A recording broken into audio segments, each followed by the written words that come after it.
یہ radio Pakistan pod cost ہے۔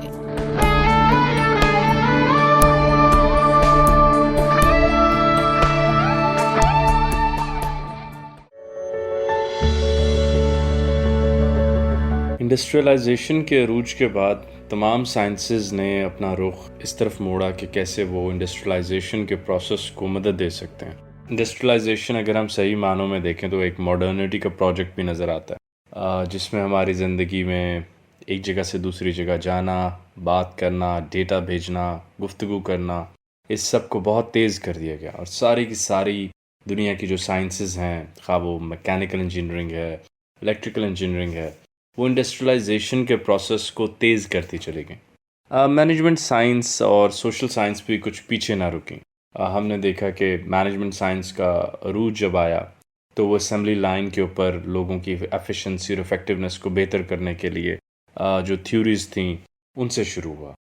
ایک بندہ چیز کو اے جگہ سے اٹھا کے بی جگہ پہ یا ایک جگہ سے اٹھا کے دوسری جگہ پر کیسے رکھے، کتنے وقت میں رکھے، ان سب کو سب سے پہلے ناپا گیا، اور اس طرح کے چھوٹے چھوٹے پروسیس بنے گئے۔ آہستہ آہستہ ہائرارکیز کی بات ہوئی، بیوروکریسی کی بات ہوئی، اور مینجمنٹ سائنس نے بھی انڈسٹریلائزیشن میں اپنا حصہ ڈالنا شروع کر دیا۔ ایسی ہی سوشل سائنس بھی آگے آتی گئی۔ مختلف سوشل سائنسز کی تھیوریز نے انڈسٹریلائزیشن کے پروسیس کو، لوگوں کے رویے اجتماعی طور پہ کیسے ہوتے ہیں، تنہائی میں کیسے ہوتے ہیں، وغیرہ وغیرہ، حتیٰ کہ کارل مارکس نے بھی اپنا حصہ ڈالا۔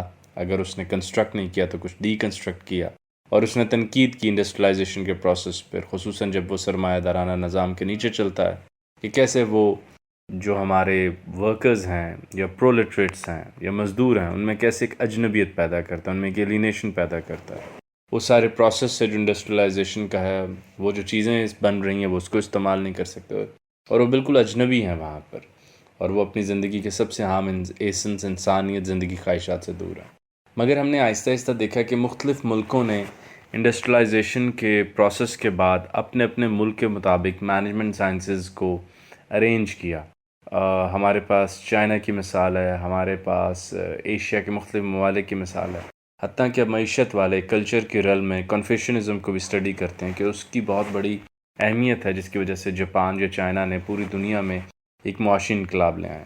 میں اب اپنے آہستہ آہستہ موضوع کی طرف آ رہا ہوں۔ اگر کنفیوشنزم کی مدد سے چائنا اور جاپان میں انقلاب آ سکتا ہے، حتیٰ کہ پوری دنیا جب انڈیویجول ہونے کا سوچ رہی ہے تو چائنا جو ہے وہ کلیکٹیو ہونے کا سوچ رہا ہے، یا اکٹھے آگے بڑھنے کا سوچ رہا ہے۔ یہ جب پوری دنیا میں مغربی کلچر ایک ہیجمنی کے ساتھ یا ایک جبر کے ساتھ بھیجا جا رہا ہے کہ تم خوش نہیں ہو سکتے جب تک تم مغربی نظریات نہ اپنا لو، یا تم ترقی یافتہ نہیں سمجھے جاؤ گے جب تک ہمارے جیسے کپڑے نہ پہن لو، وغیرہ وغیرہ، تو اس موقع پر بودھزم کا ایک تیزی سے رجحان دیکھا جا رہا ہے۔ ہم مختلف آتھرز کو دیکھ رہے ہیں جن کی کتابیں آ رہی ہیں مینجمنٹ سائنس میں، جو اپنے آپ کو مونک کہتے ہیں یا بدھسٹ فلاسفی سے انسپائرڈ ہیں۔ ایسے ہی ہمارے پاس کنفیوشنزم کی طرف سے بھی بیش بہا کتابیں دیکھنے میں آ رہی ہیں، جو مختلف اسکالرز کو گائیڈ کر رہی ہیں کہ کیسے وہ کنفیوشن فلاسفی سے مینجمنٹ سائنس میں اپنے ملک کے مطابق ترقی میں بہتری لا سکتے ہیں۔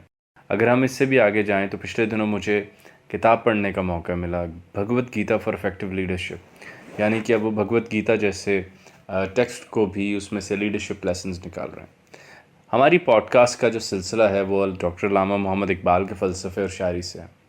حیرانی کی بات یہ کہ مینجمنٹ سائنس، جو کہ اس وقت دنیا میں ایک بہت بڑا علم یا ڈسپلن سمجھا جاتا ہے، اور بیش بہا لوگ اس میں اپنا حصہ ڈالتے ہیں، اور مختلف طرح کے لوگ جو HR، finance, marketing, strategic management, supply chain management سے جڑے ہوئے ہیں، جبکہ وہ بھگوت گیتا سے سیکھ رہے ہیں، کنفیوشن سے سیکھ رہے ہیں، میکویلی سے سیکھ رہے ہیں۔ حیرانی کی بات یہ ہے کہ وہ اقبال سے کیوں نہیں سیکھ رہے، جبکہ ہم جانتے ہیں کہ ایران ہو، ترکی ہو، یا کئی مسلم ممالک ہوں، انہوں نے اپنی زندگی کے یا اپنے ممالک کے کتنے اہم انڈیورز میں اقبال کے فلسفے کو استعمال کیا۔ ہم جب علامہ محمد اقبال کو اپنا قومی شاعر کہتے ہیں تو ہم پہ ذمہ داری آتی ہے کہ اب ہم اپنے علمی ڈسپلنز میں، ہم اپنے علمی مضامین میں ان بڑے لوگوں کی باتوں کو لے آئیں، یا ہم ہمت کر کے رد کر دیں کہ وہ صرف شعراء تھے، یا وہ کوئی ماضی کے اسکالرز تھے جو کہ اس زمانے میں ریلیونٹ نہیں ہیں۔ اگر یہ بات غلط ہے تو اب ہمیں ان کو اس جدید دور میں لے آنا چاہیے۔ اگر ہم مینجمنٹ سائنس میں بات کریں تو اقبال کی مختلف تھیوریز ہم انکارپوریٹ کر سکتے ہیں، جہاں پہ ہم اپنے بچوں کو مازلو کی आमियाना सा मोटिवेशनल मॉडल पढ़ाते हैं जिसमें 1000 शायद गलतियाँ हों। आम तरीन गलती ये है कि स्टेप बाय स्टेप या लीनियर अप्रोच हो ही नहीं सकती मोटिवेशन की, या हम ये भी कहें कि वो एक एम्पेरिकल मॉडल नहीं था, या हम ये भी कह सकते हैं कि ये कैसे मुमकिन है कि पहले मैं एक स्टेज पर जाऊँ फिर लाजमी है कि दूसरी पे भी जाऊँ। और तीसरी बात कि अगर मैं अपनी पेट को हराम से भरूंगा, अपने मोहब्बत को हराम से तस्कीन दूंगा और मैं अपनी सेल्फ एस्टीम को हराम से करूंगा, तो मैं एक्चुअलाइज़ भी गलत बात को ही करूंगा, या मैं एक्चुअलाइज़ भी एक शैतान को कर लूँगा या एक बुरे इंसान को कर लूँगा, जो कि इस मॉडल की सबसे बड़ी स्टेज समझी जाती है। तो ऐसे ही अगर हम इकबाल की बात करें तो इकबाल का तस्वुर खुद ही एक अहम मोटिवेशनल मॉडल है जिसको हम मैनेजमेंट साइंस में ला सकते हैं। सवाल वही है कि हमें इकबाल को पढ़ना पड़ेगा, थ्योराइज़ करना पड़ेगा, मुख्तलिफ थीसिस कराने पड़ेंगे ताकि एक बेहतर थ्योरी जन्म ले सके और हम इकबाल के काम को आहिस्ता आहिस्ता मैनेजमेंट साइंस में लाएँ। मोटिवेशन सिर्फ एक मौजू है। लीडरशिप के ऊपर मैं एक पूरी पॉडकास्ट कर भी चुका हूँ। लीडरशिप के ऊपर इकबाल के 2 मॉडल्स हमारे पास मौजूद हैं। एक उनका तस्वुर शाहीन और दूसरा तस्वुर मर्द मोमिन। शाहीन ज़्यादा ऑपरेशनल है, वो ये बताता है कि कैसे हम अपने आप को हमेशा प्रोग्रेसिव रखें। जैसे शाहीन या जो ईगल है, जो फाल्कन है, जब वो एक मुकाम पर जाकर ज़िंदगी में बूढ़ा होता है तो अपनी चोंच को दोबारा तोड़ता है, अपने नाखूनों को दोबारा तराशता है, अपने परों को दोबारा फ्रेश करता है। यानी कि हमें हमेशा ताज़ा बस्तियाँ बात करते रहने चाहिए। और यही मैनेजमेंट का एक बहुत ख़ासा है कि आप किसी भी वक्त रुक नहीं सकते, मगर अपने आप को बेहतर करना है, नई स्किल सीखनी है, नई टेक्निक सीखनी है, नई टेक्नोलॉजी अपनी ऑर्गेनाइजेशन में लानी है। ऐसे इकबाल के शाहीन से हम विजन सीख सकते हैं, इकबाल के शाहीन से हम दरवेशी सीख सकते हैं, इकबाल के शाहीन से हम दूर अंदेशी सीख सकते हैं और हम उसे ला सकते हैं। ये शायद बहुत ऑपरेशनल लेवल का मॉडल हो। जिस तरह की लीडरशिप इस वक्त डिस्कस हो रही है मैनेजमेंट साइंस में, वहाँ पर हमें बात मर्द मोमिन की करनी चाहिए और अपने स्टूडेंट्स को इनकरेज करना चाहिए कि वो मर्द मोमिन के ऊपर थीसिस करें और मर्द मोमिन को इनकलकेट करें मैनेजमेंट साइंस में, लीडरशिप में।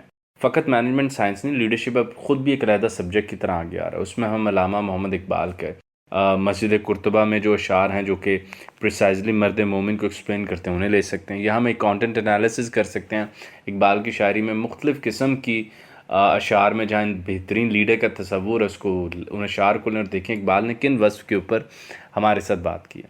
तीसरी जो एक बहुत बड़ा मौजू मैनेजमेंट साइंस या ऑर्गेनाइजेशनल साइंस में आ रहा है वो है ऑर्गेनाइजेशनल एग्जिस्टेंशलिज्म। और इकबाल को बहुत कुछ कहना है एग्जिस्टेंशलिज्म पर। इकबाल इंसान को इंट्रोपिक यूनिवर्स में एक मानी देते हैं, इस खसारे की कायनात में एक नया मानी देते हैं, एक नई वजह देते हैं, एक नई खुशी देते हैं ज़िंदा रहने की, आगे बढ़ने की और इस नामुकम्मल कायनात को मुकम्मल करने की, और ख़ुद के अंदर भी कहीं कमी है तो उसको मुकम्मल करने की। सो बहुत अहम वक्त आ चुका है कि हम अपने स्टूडेंट्स को इनवाइट करें। ये 3 मौजू तो मैंने फ़कत आपके सामने रखे। इसके अलावा इकबाल का जो एक तहरीकी सा मॉडल है ज़िंदगी का कि आप हमेशा आगे बढ़ते रहें, आपकी ज़िंदगी की मंजिल सफ़र है। अब ये कितना अहम लेसन है एक मैनेजमेंट स्कॉलर के लिए, प्रोफेशनल के लिए, जो आहिस्ता आहिस्ता मैनेजमेंट साइंस में आते हैं या किसी ऑर्गेनाइजेशन में आते हैं और उसकी किस्मत बदलना चाहते हैं, साथ साथ अपनी भी, कि आपकी जो सबसे बड़ी मंजिल है वो सफ़र है, और आपने हर मंजिल से आगे अक्ल से भी आगे गुजर जाना। तो यहाँ से एक और बात सामने आई कि हम इकबाल को जब तफसील में पढ़ेंगे या इन डेप्थ तरीके से पढ़ेंगे तो हमें मुख्तलिफ़ तरह की जो मैनेजमेंट साइंस की पहले से मौजूद थ्योरीज़ हैं उस पर एक अल्टरनेटिव व्यू मिलेगा, हमें उस पर एक और व्यू मिलेगा जिसको हम शामिल कर सकते हैं। और ये थ्योरीज़ हमारी थ्योरीज़ होंगी, ये हमें बेहतर समझ आएंगी, ये हमारी सकाफ़त से जुड़ी हुई होंगी, हमारे तर्ज़ ज़िंदगी से जुड़ी हुई होंगी, और इसीलिए इनसे हमारी प्रोडक्टिविटी, एफिशिएंसी, इफेक्टिवनेस और बेहतर होगी। और सबसे आम बात कि इकबाल हमें कभी भी आइसोलेट नहीं होने देंगे ग्लोबल वर्ल्ड से। वो उस ज़माने में कांट, गोएटे और फिक्ते और बरगसा हमें मुतारिफ़ कराना चाहते थे, तो वो हमें तन्हा कभी नहीं होने देंगे, बल्कि वो ये चाहेंगे कि हम उनको पढ़ते रहें, उनकी थ्योरीज़ को लाएं, अच्छी बात को अप्रिशिएट करें और फिर अपना ऑल्टरनेटिव व्यू दें। हमें चाहिए कि कायनात को मगरिब की खिड़की से देखना छोड़ दें और एक नई खिड़की बनाएं और उसे खूब सजाएं, और ख़ुसूसन उन आँखों की भी तरबियत करें कि दुनिया को मशरिक़ी अंदाज में कैसे देखना है। नेक्स्ट पॉडकास्ट में होगी दोबारा मुलाकात आपके साथ। मैं हूँ खुर्रम इलाही। अल्लाह हाफ़िज़।